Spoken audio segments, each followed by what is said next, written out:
안녕하세요 여러분. 오늘은 캐나다에서 말 실수하지 않는 법 그리고 매너 있게 이야기하는 법을 공유해 보려고 합니다.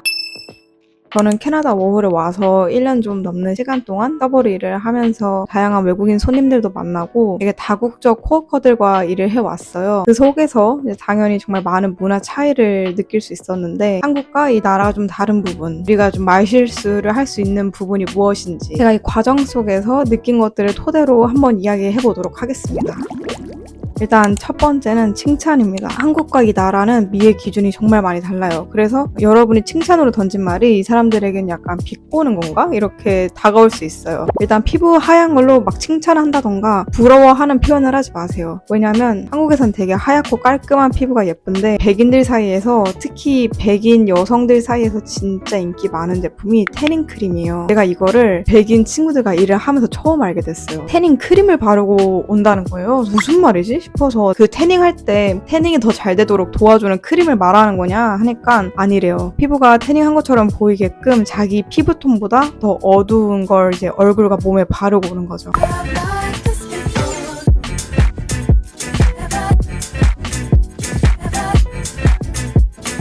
그만큼 태닝이 된 피부를 되게 예쁘게 보는 경우가 많은데 이제 그 친구들한테 가서 나도 너처럼 피부가 진짜 하얘으면 좋겠다. 나 너무 예쁘다. 만약 이렇게 얘기한다? 그러면 엥? 나를 비꼬는 건가 지금? 이렇게 들을 수 있어요. 제가 작년 여름에 피부가 되게 많이 탔고 주근깨가 엄청 많이 생기더라고요. 저는 원래도 얼굴에 주근깨가 있는 얼굴인데 근데 작년에는 카메라에도 꽤 담길 정도로 주근깨가 되게 많이 생겼었어요. 겨울이 되니까 피부톤이랑 주근깨가 다시 원상태로 돌아왔는데 어쨌든 제가 그때 피부가 막 타고 주근깨가 생기니까 갑자기 외국인 친구들 반응이 너 지금 진짜 골저싸다고 너희 피부 타는 거 안 좋아한다고 하지 않았어? 너 지금 진짜 너무 멋있는데? 막 이런 반응을 보이더라고요. 너 주근깨 그거 진짜 너무 매력적이고 너무 귀엽다고 이런 식으로 칭찬을 받았는데 근데 그리고 제가 일주일 있다 한국 가니까 다들 또 놀래더라고요. 얼굴이 왜 이렇게 까매졌냐고. 주근깨 지금 너무 많은 거 아니야? 너 화장하는 거 맞아? 막 이런 반응? 그 일주일 사이에 볼 수 있는 그 되게 굉장히 상반된 반응에 좀 놀랬죠. 그리고 또 한국에서는 이제 그 입장에서는 코가 이렇게 날렵하고 약간 뾰족하면 그게 되게 예쁜 코잖아요. 외국에서는 오히려 코가 큰 걸 안 좋아하는 경우도 있다고 하더라고요. 여러분이 의도했던 말이 막 코가 이만하다 이게 아니고 코가 되게 날렵하고 오똑하고 이쁘다 뭐 이런 식으로 표현을 하고 싶다고 하더라도 그 친구들한테는 같은 의미로 와닿기보다는 그냥 코가 크다고 이렇게만 와닿을 수 있어요. 그리고 한국은 되게 자꾸 주먹을 쥐네요. 한국은 되게 얼굴이 작고 V라인인 게 되게 예쁜 얼굴형이잖아요. 근데 외국은 일단 얼굴이 크고 작고를 신경 쓰지도 않고 한국처럼 V라인인 것보단 이 옆에가 각진 걸 예쁘게 보는 경우가 많아요. 한국에서는 약간 너 얼굴 진짜 주먹만하다 아니면 얼굴이 이렇게 얄쌍하다 이렇게 칭찬을 할 때가 있지만 이렇게 외국인들한테 칭찬을 하면 엥? 이것도 약간 비꼬는 정도가 아니고 내 얼굴을 가지고 놀린다고 생각을 할 수도 있어요. 근데 여러분 이제 세 가지 예시를 들어서 이런 거 칭찬하지 마세요 얘기를 했지만 진짜 중요한 건 그냥 얘기를 안 하는 거예요. 이 나라에서는 외모를 가지고 얘기를 하지 않습니다. 뭐랄까 외모 미의 기준이 이렇게 다르다라기보다는 정말 다양하다고 봐야 돼요. 그럼 외모를 가지고 칭찬하고 싶을 때 그냥 you're so pretty 이러지 막 이걸 이렇게 세부적으로 나눠서 너가 어떻게 이쁜지 얘기를 하지 않아요. 그렇게 얘기를 한다면 이건 약간 칭찬이라기보다는 평가하는 느낌이 들고 칭찬이 아니라 비꼬는 표현으로 들릴 수 있다. 이 부분을 이제 주의하시면 좋을 것 같아요. 그래서 저도 칭찬조차 잘 하지 않아요. 근데 쟤 진짜 이쁘더라 이렇게 얘기할 때 저는 그냥 she's good looking 이렇게 얘기한다던가 she's so pretty. 근데 한국에서는 예쁘다 beautiful 그리고 잘생겼다는 handsome 이렇게 배우잖아요. 여기선 그 말을 잘 안 쓰더라고요. 되게 큰 칭찬인 것 같아요. 제 생각에는. 그렇게 이제 첫 번째로 말했던 건 칭찬 조심 이거였고 그리고 두 번째는 제가 영상을 만든 이유가 이것 때문인데 이건 좀 캐나다에서 많이 해당이 되는 얘기인 것 같아요. 캐나다에서는 Where are you from? 이렇게 잘 안 물어봅니다. 제가 최근 들어서 딱 이 생각이 들더라고요. 생각해보니까 사람들이 나한테 Where are you from? 이라고 되게 안 물어보고 보통 물어보는 방법이 Where are your parents from? Where are your origin? 진짜 많이 물어보는 방법은 Where are your accent from? 입니다. 왜 accent from은 도대체 무슨 뜻이야? 약간 이런 생각이 드는 거예요. 왜 accent from을 물어보는 거지? accent from 같은 경우는 그 외국인들끼리도 많이 물어봐요. 예를 들어 같은 미국이라고 해도 미국 지역마다 악센트가 좀 다르거든요. 그때 where your accent from 하면은 나는 뉴욕이다 아니면 나는 보스턴이다 이렇게 얘기를 하는 부분이 많은데 방금 말한 세 가지가 고향을 물어보는 질문인데 캐나다 같은 경우는 이민자들이 진짜 많거든요. 부모님은 외국인이지만 캐나다에서 태어난 사람들이 정말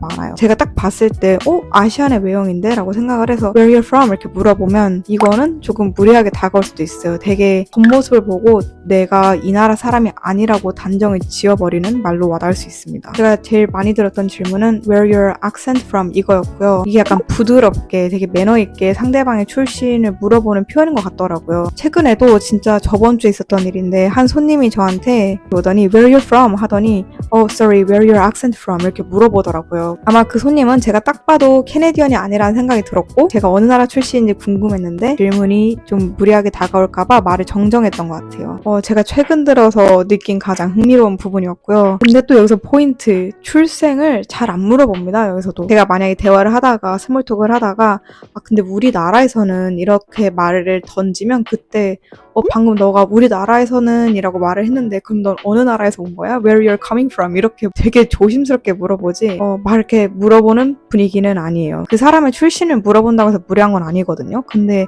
이 나라에서는 조금 더 조심스럽게 대하는 것 같아요. 저는 이제 만약에 어떤 손님이 왔어요. 근데 한국인 같아. 막 한국어로 얘기를 해요, 앞사람이랑. 그럼 저는 정말 워홀 초반에는 오늘 막 한국분이세요? 이러면서 한국어로 말을 이어나가고 막 반가워하고 그랬는데 한번 이제 가족분들이 이렇게 왔는데 다 같이 한국어로 대화를 하더라고요. 그래서 제가 막 한국분이세요? 이러면서 이야기 나누고 주문을 한국어로 받으려고 했는데 이제 그 따님분이 계속 영어로 얘기를 하시더라고요. 그래서 제가 그때 이분은 영어가 훨씬 편할 수도 있는데 제가 그냥 냅다 한국어를 써버린 상황이 된 거니까 여기는 캐나다잖아요. 그래서 손님이 저한테 먼저 한국어로 거는 게 아닌 이상 아무리 생각해도 이 사람이 한국인이어도 한국어로 먼저 말을 걸지는 않고 있습니다. 웬만하면. 그리고 세 번째는 캐나다랑 한국과 비교했을 때 베지테리언이나 비건이 정말 많습니다. 종교를 가진 분들도 많고 개인의 선택으로 이런 식습관을 가지고 계신 분들이 정말 많아요. 그냥 제가 하고 싶은 말은 모두가 고기를 먹는다고 생각하지 말아야 된다. 제 최근 사례를 들어서 또 얘기를 해보자면 제가 일을 하는데 가끔 키친에서 뭐 간식 같은 걸 만들어줄 때가 있어요. 근데 치킨이 나왔더라고요. 치킨을 사용한 무슨 간식 같은 게 나와서 그걸 이제 옆에서 이렇게 막 주워 먹다가 같이 일하는 직원이 주방 쪽에 지나가길래 여기 치킨 나와 있어. 너도 먹어. 이렇게 하니까 진짜 나 고기 안 먹어. 미안. 이렇게 얘기하고 가더라고요. 그리고 나서 또 한 번 이제 키친에서 간식이 나왔는데 제가 그때는 다른 데 가 있었어요. 그랬더니 제 동료가 저한테 와서 먹으라고 먼저 하지 않고 저한테 고기를 먹냐고 먼저 물어보더라고요. 대뜸 또 고기 먹어? 그래서 제가 약간 또 당연하지 대답을 했더니 여기 지금 주방에 치킨 간식 나와 있으니까 먹으라고 저한테 알려주더라고요. 근데 저는 그때 이렇게 먼저 고기를 먹는지 물어보냐는 질문이 되게 매너 있게 들리더라고요. 제가 물어보지 않고 권했다고 해서 어머 얘 되게 무례하네? 이렇게 보진 않겠지만 이렇게 먼저 한번 물어봐 주는 게 좀 더 매너 있는 대화 방식이라는 생각이 들었습니다. 그리고 네 번째는 캐나다는 다양성 존중이 정말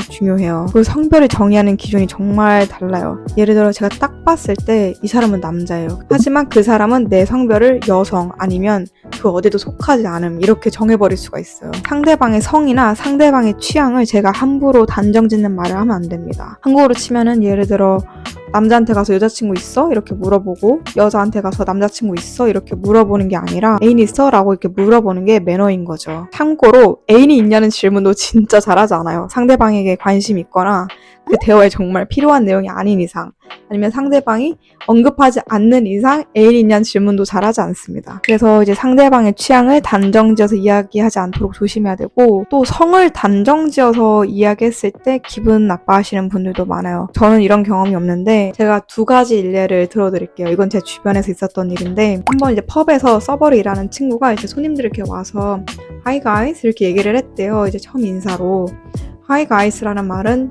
이제 뭐 Hi everyone 이렇게 통용되는 말인데 그때 한 사람이 나는 가이가 아니니까 그런 표현을 하지 말아달라 이렇게 얘기를 했다고 하더라고요. 그래서 미안해 난 그런 뜻은 아니었어 이렇게 얘기했다고 하더라고요. 그리고 또 다른 사례는 제 전 매니저 일이었어요. 그때 어떤 직원이 뭘 고치러 왔나? 아무튼 뭘 하러 왔다가 일이 다 끝난 거예요. 근데 그때 제 매니저는 통화 중이었대요. 통화를 하고 있는데 그 직원이 와서 이거 일 다 끝냈어 라고 했을 때 제 매니저가 thanks man 이렇게 얘기를 했대요. 그 직원분이 그게 되게 기분이 나쁘셨었나 봐요. 그래서 그 매니저의 상사한테 가서 이제 보고를 한 거죠. 이 행동은 너무 기분 나빴다. 그때 매니저도 그 상사도 같은 유럽 사람이었고 매니저는 이제 캐나다에 온 지 얼마 안 됐을 텐데 그때 상사가 불러가지고 아까 그 사람이 너의 그 방금 말 표현을 좀 기분 나빠하더라.